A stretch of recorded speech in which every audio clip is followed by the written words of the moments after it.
In Puerto Rico, Sonny talks to Dex about the security of the island, which has been ramped up, and Dex says he's staying on top of everything. Ava appears and doesn't remember this level of security the last time she was here. Sonny says times change, and so do threats. Dex departs, and Ava is a nervous wreck. She thought this place would give them room to breathe, but she feels more cooped up than ever. She says at least Avery is having fun at the beach. Sonny tells Ava not to worry. All Avery knows is she's having a fun trip with her parents. Ava says she's not so little anymore, and she's starting to notice things. Sonny assumes she means his business, but Ava says she's talking about Nina. Sonny says discussing Nina is off limits. He's trying to shield Avery and Donna about what's happened with Nina, and so far they haven't asked him about it. Ava says Avery has asked her questions about Nina. Avery shows up having picked up some seashells for them. Sonny tells Avery they need to have a talk. He says she obviously has noticed that Nina hasn't been at the penthouse, and they are living apart for a while. He says they need to figure some things out, and he doesn't want her to worry about it.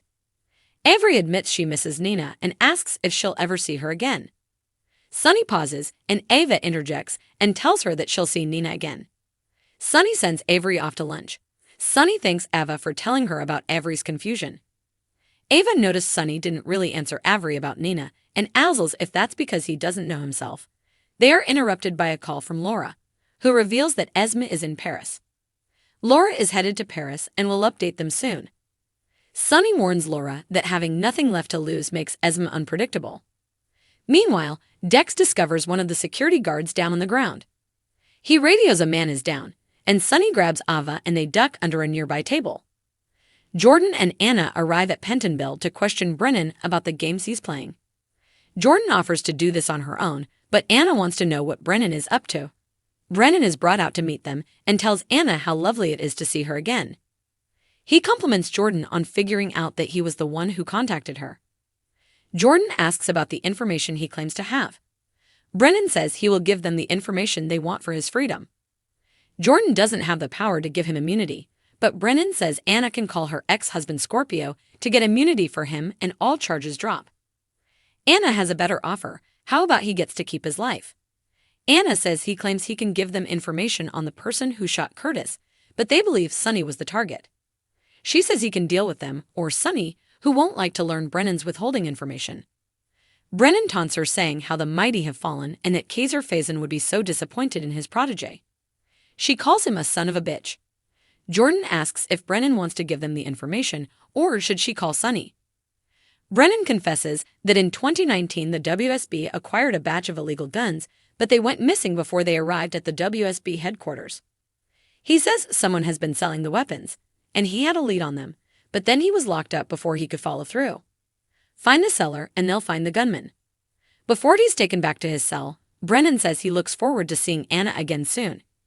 In court, Finn tells Martin that he can't and he won't go after Muldoon's wife and kids, but Martin tells Finn this is a solid way out. The court is called back into session, but Finn still won't put a mother of 4 in jeopardy. In the hall, Tracy confronts Mrs. Muldoon. Tracy says she claims she's suing for her family. Well, Dr. Finn has a family too. She praises Dr. Finn for saving her life along with many others. She calls him a good man. Mrs. Muldoon says Finn's negligence still led to her husband's death. Tracy realizes she must go about this another way and appeals to her sense of self-preservation.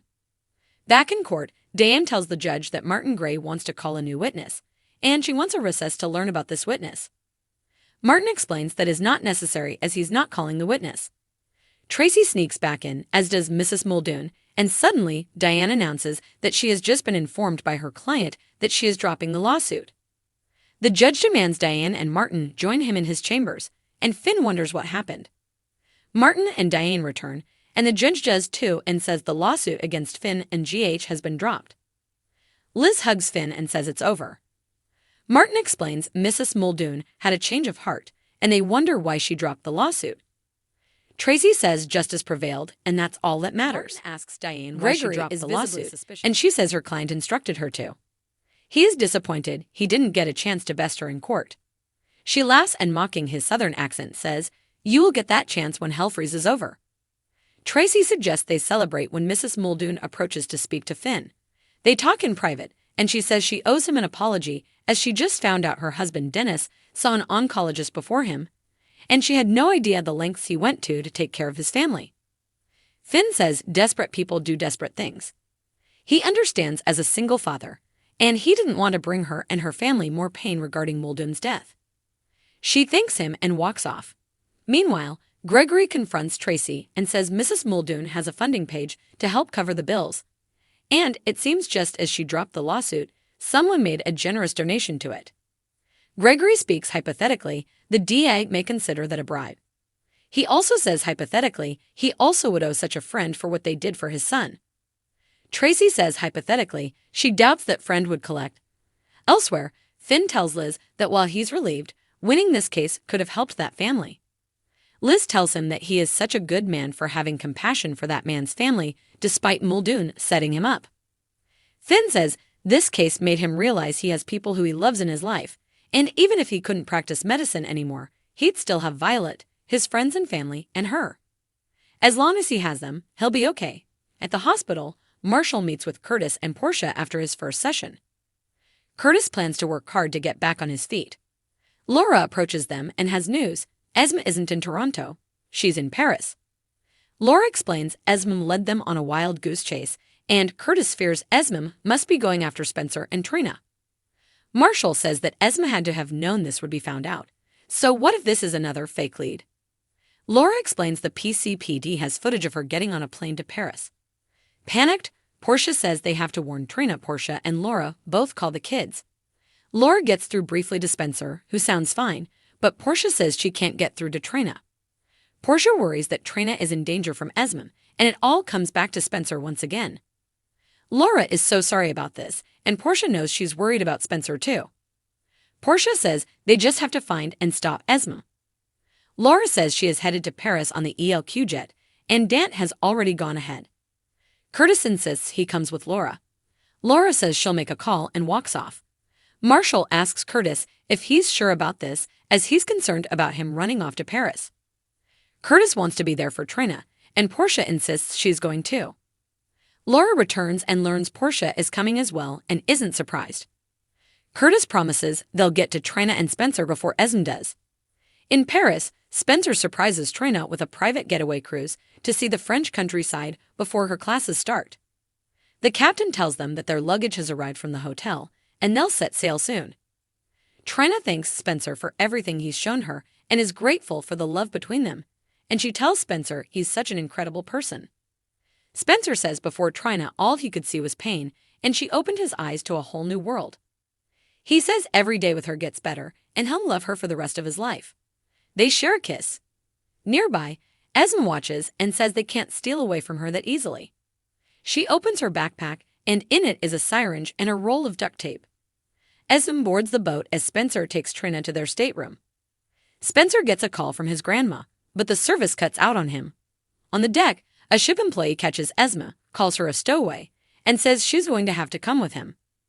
She grabs a fire extinguisher and bashes him over the head, knocking him out. She apologizes and says she just wants to find her son. She checks and he's still breathing and is relieved as she's in enough trouble as is. She drags the man off. Trina and Spencer head to their room, where they kiss and fall onto the bed. They make love, and after Spencer tells Trina that he's starving and is going to run and grab a snack. As he makes his way across the ship, Spencer finds the blood smear on the deck. Meanwhile, Trina comes face to face with Esme in her cabin. On the next General Hospital, Lois confronts Olivia and says, "If I leave it up to you, we may never speak again." Carly tells Tracy this is an opportunity that she can't afford to miss. On the cruise ship, Esme tells Spencer, "That's what is going to happen if you don't do what I say." Sasha, Brooklyn, and Maxie take a meeting, and Maxie asks, "How favorable are we talking?" Nina tells someone, "That's all I have to say on the record." Sonny and Ava take cover.